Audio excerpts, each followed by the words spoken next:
to the reason we're all here. Since starting Drupal in his dorm room roughly 15 years ago or so, Dries' vision and leadership has grown Drupal from a custom CMS to the enterprise software it is today. He's passionate about the web, open source, and photography. He's the obviously original creator and lead of Drupal. He's also the co-founder and chief technology officer of Acquia, a venture-backed software company that offers products and services for Drupal. So please help us welcome the man himself, Dries.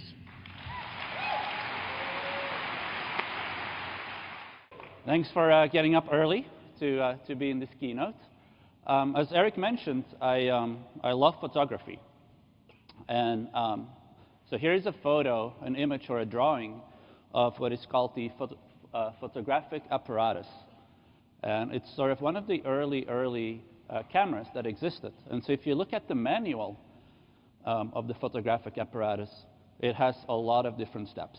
A lot of manual steps done by many different people, even. Like you see women and men, basically all working together to make one photo. And so it was a lot of work. It wasn't easy to take a photo with this thing, and yet it got adopted, right?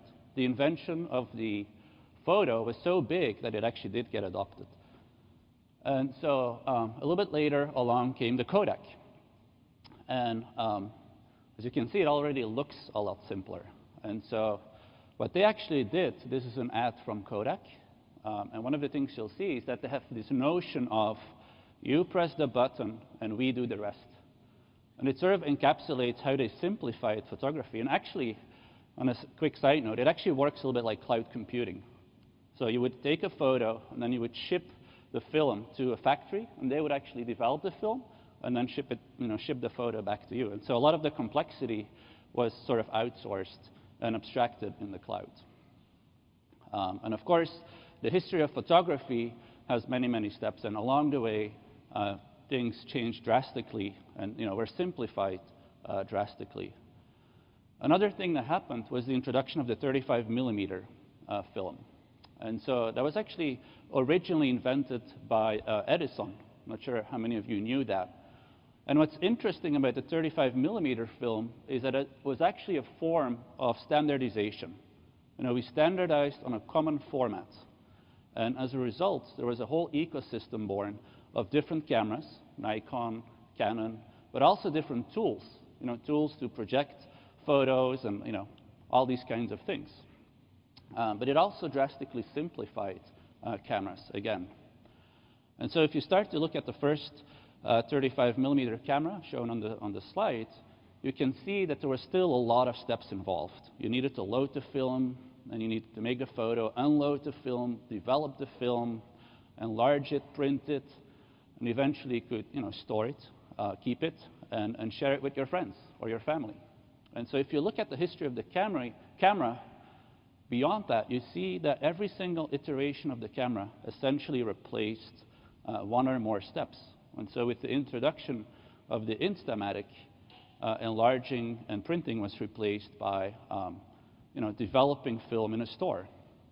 And with the Polaroid, basically you no longer had to unload the film, like it was directly developed there for you. And so at the time, people thought that the Polaroid was it.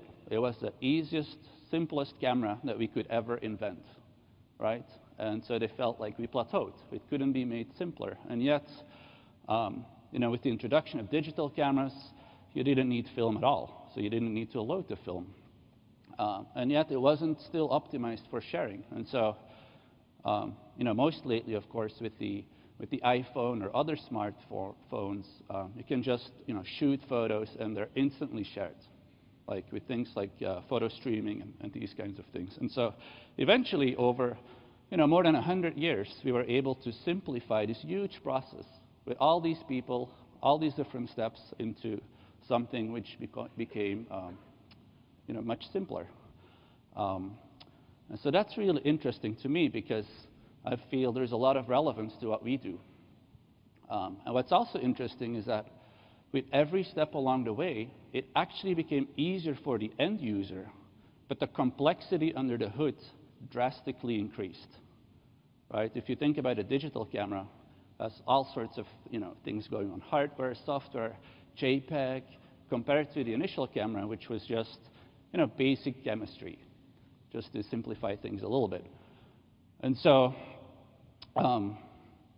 for that kind of innovation, for that kind of simplification and evolution to happen, we needed all sorts of innovations. And so obviously before cameras could exist, we needed to invent optics, and that led to telescopes.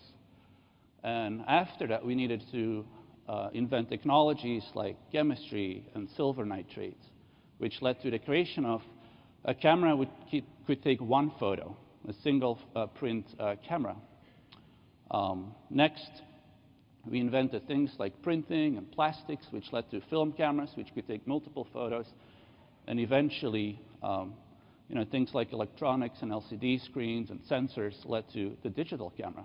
And so there's these big technologies that need to come together for us to make the transition from one phase to the next phase. And of course, the same is true with regards to the web. Like if you think back, first we needed to invent HTML and HTTP in a browser, and that gave birth to the static web, where we could share information with each other online. And it wasn't until 5 years later, around 95, that technologies like PHP and MySQL and Apache and Linux came about. And so they magically sort of emerged around the same time. And it really led to the creation of what I call the dynamic web. And the dynamic web was huge because it gave birth to Drupal. Like Drupal would not have been invented if it wasn't for these technologies to be invented first. And so if you look at how dynamic websites are built,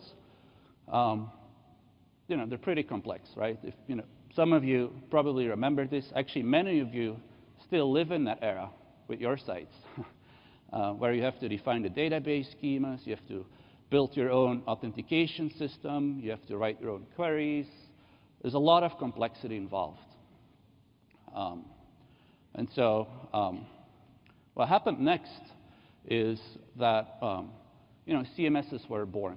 Solutions like Drupal sort of led to the creation of what I refer to as the assembled web, where you have modules and themes and web services.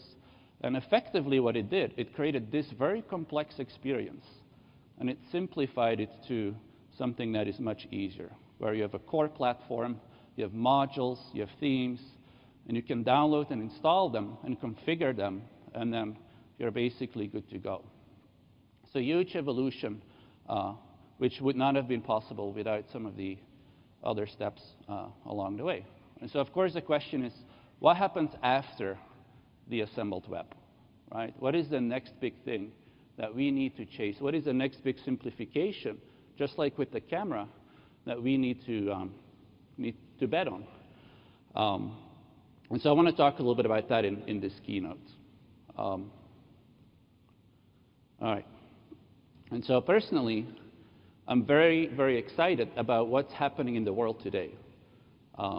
If you think about how evolution happens, there's all of these technologies coming together. And I feel like today we have a whole bunch of exciting technologies that didn't exist 5 years ago. Just like PHP and MySQL didn't exist when we started with the static web. And so we have things like augmented reality. We have things like machine learning that are very hot topics. We have things like wearable technology, Google Glass and others. Things like near-field communication with iBeacon, cryptocurrencies like Bitcoin. We have drones. Holly mentioned there may be drones flying around later. But also geolocation, personalization, and social login. And they're kind of a big deal. Like, just think about Uber. Uber is as you guys know, it's a company which is extremely disruptive because it uses geolocation and personalization. Like, it knows where you are, it knows where the drivers are, and therefore it can disrupt an entire industry. And so think about what some of these technologies could mean for your business and how they could revolutionize what you do today. And so more than ever, I feel like there's this whole slew of new things which just were invented but weren't necessarily mainstream yet. So we're at the verge of these things becoming widely spread. And so just like the way PHP and MySQL and Linux and Apache came together, I feel like all or some of these technologies will come together as well to basically get us to the next wave in the web. And so I believe that we're at the beginning, the early beginnings of the fourth wave of the web, which I call the experience web. And so I want to talk a little bit about that. But first, I want to caveat that we've been working on this vision for the assembled web for over 10 years. I know, but we've been working on this for a long time. And we're not quite done yet either. There's more work that we need to do. And the experience web may not happen overnight either. It may take us 10 years as well to basically fulfill that vision of where to go next. So what is the experience web? And I want to give you two examples. One is around commerce, and two is around search. All right, and so if you want to buy something today, you may start from a catalog. You see a dress or something that you like, and so usually what you do is you go to their website, and then you start looking for the product, which there's a lot of products on that website. Once you find it, you add it to your cart. You have to create an account. Next step is you need to enter your payment information. You have to enter your shipping information. You have to enter your billing information. Finally, you review the order, and then you hit submit. And so what happens next? It gets shipped, essentially, and you wait another 3 to 5 days or more for that product to be delivered. And so a lot of different steps involved. Let me get a water real quick. And so the question is, what would that experience look like in the future? Excuse me. And so this is pretty exciting. So here's all the 10 steps of today's experience. It's exciting because the commerce industry as a whole, offline and online commerce, is almost $5 trillion. So it's it's massive, right? And only or less than 6% of all the commerce in the world happens online today. So there's a massive opportunity for Drupal or for the web to basically embrace e-commerce. And what limits people from buying things online today is the experience. Like, all these steps get in the way. There's also physical things that get in the way, like, you can't feel the fabric of something that you want to buy. But on the flip side, there's also advantages to the web. Like, when you walk into a physical store, they don't know anything about you. Versus online, people actually may know a whole lot about you. And so there's trade-offs. And so if we start to think about what can we eliminate in this experience to make e-commerce go easier, there is a massive opportunity in terms of capturing that market. And so imagine we had some sort of magical identity server. And so imagine going to a website and never, ever having to create an account. The account follows you. You go to the website, and with one simple click, you can actually create an account. Imagine if an electronic wallet was attached to that identity server, and now you never ever have to enter your payment information.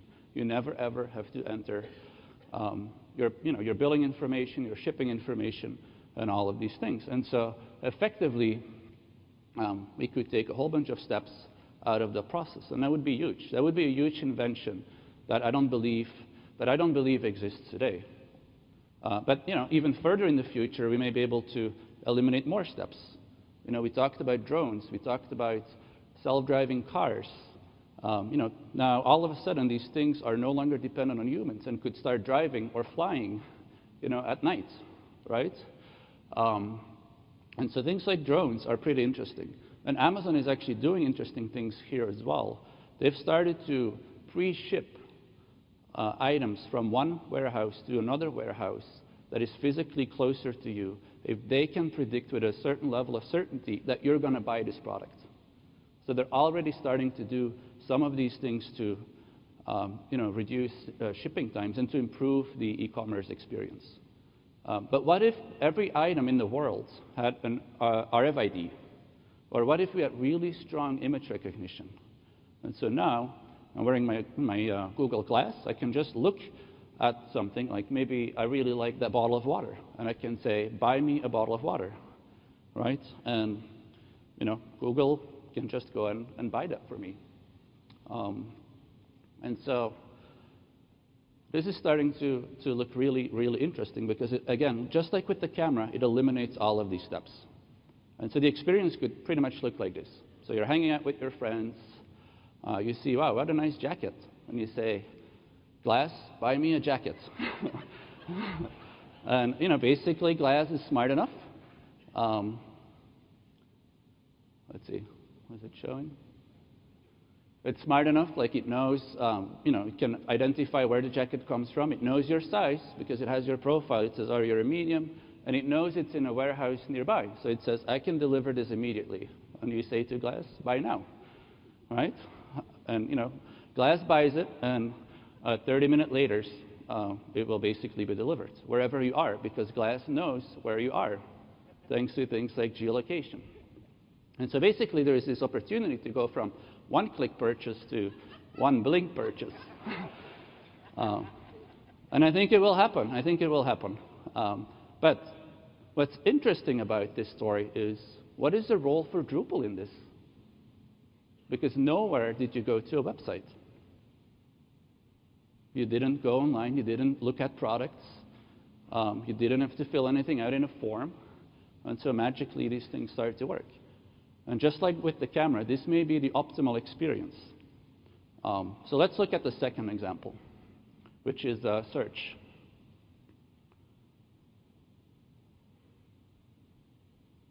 All right, so this is, whoops. So this is, let's go back in time. This is Google in 2010, 5 years ago. If you search for Lady Gaga, you would get this. And I first did this with another artist. But she wasn't an artist back then. So we had to change it. But, imagine you search for Lady Gaga. It would look like this, very textual, just links, no graphics. If you do the same search today, you get exactly this. Right? So you can see some images. Is it blinking? All right, and so in the sidebar, you have all of this rich information, like upcoming events. It even knows that I'm in Boston. It says near you. It has all of the songs. It has recent Google Plus messages that she may have posted, albums. There's all of this rich information, her age, her real name. And so that's a big change in 5 years. And so why would Google stop there? Why wouldn't Google make that experience even more compelling? And so 5 years from now, this could look like this. And obviously, we have to, create a mock-up here. But as you can see, it's much more rich experience. It shows things like, concerts near you. Again, it knows that I'm in Boston. It knows which albums I have.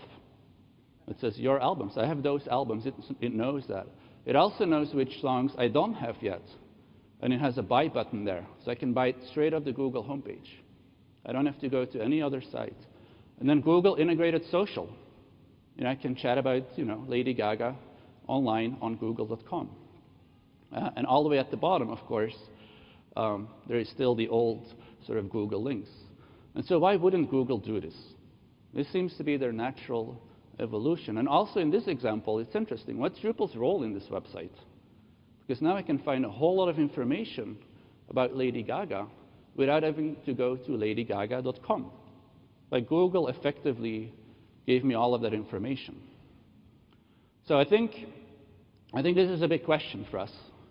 And so what's happening really is kind of funny. In a way, it's called disintermediation, which is a big word for a cutting out middleman. And what's interesting about the web is that the web is sort of disintermediating brick and mortar stores. Like, Amazon has replaced many, bookstores. Obviously, there's still bookstores. iTunes has replaced many CD stores, or, digital music has replaced traditional CD stores. eBay has replaced a lot of flea markets. Things like Monster.com has replaced, newspaper ads, or, for job postings. And so what's happening right now, it's like Google is actually disintermediating the web. And so everything at first, everything which had a physical listing was moved online, and everything which has an online listing, Google is starting to take over. And so Google can do these things. Google can build this, e-commerce experience because it basically controls all of these pieces. It has self-driving cars, it has drones, it has Google Glass, and then it has cloud and big data. Like, it has all of the different building blocks to build this today.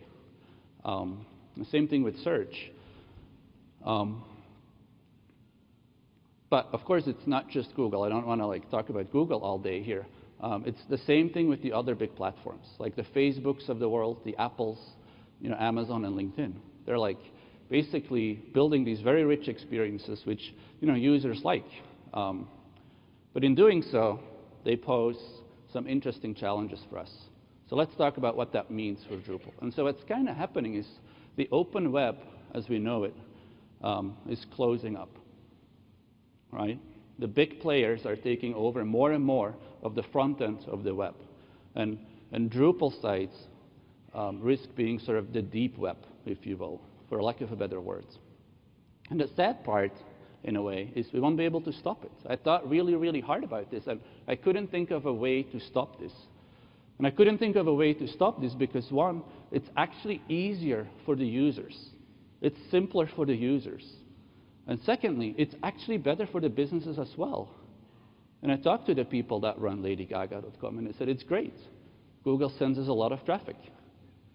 And so it's better for users, it's better for businesses. So how would we be able to stop this? Here's some quick examples. Like, you can now enter flight destinations straight from Google, and Google will give you pricing right in the main page. This one was the creepiest, which I found out by accident. Oh, sorry, we'll come later. Same thing if you look for a camera. Now, all of a sudden, in the sidebar, you have all of this information about cameras. Right? And it's very convenient for users because I can compare prices, something that wasn't necessarily easy to do in the past. Plus, it's also great for the companies who are being listed there. All right, and so in a way, Google is becoming the big box of the web. It's becoming like Best Buy for the web with all of these different cameras listed on their front page, which is, of course, a very powerful position to be in for the Googles of the world. On the other hand, there's a big but here. On the other hand, brands don't want to share their customers with Google, and brands do want to build very custom experiences. And so here's a crazy example. So I searched on Google my recent Amazon purchases, and this is what showed up. Because Google connects, because I'm logged in with Gmail, Google actually knows exactly what I bought on Amazon. I don't think Amazon likes that. And so you can see, you can actually drill in, and you can see I bought this multi-purpose pastry scraper, and a couple of other things. But this is a real order, and you should definitely try it out later today. It's kind of creepy, but it works.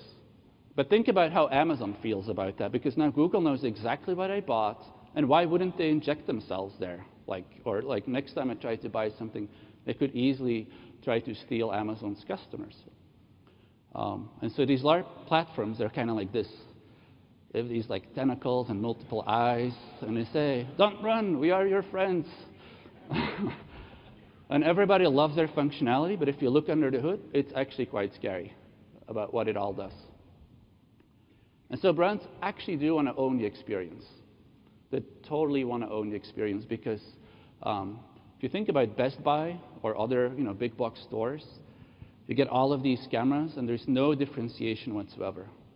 All you see is a bunch of cameras, some pricing, and in the best case scenario, you get one or two bullet items in these little cards that differentiate one product from another. So imagine companies putting so much effort and energy building better products, and then once you end up in the store, it's reduced to one bullet item or two bullet items. And so that, I think, is a huge opportunity that we have with online commerce. We can actually provide a lot of great information about each of these products. All right. And so brands don't want that. They don't want to be sort of the online equivalent of the big box stores.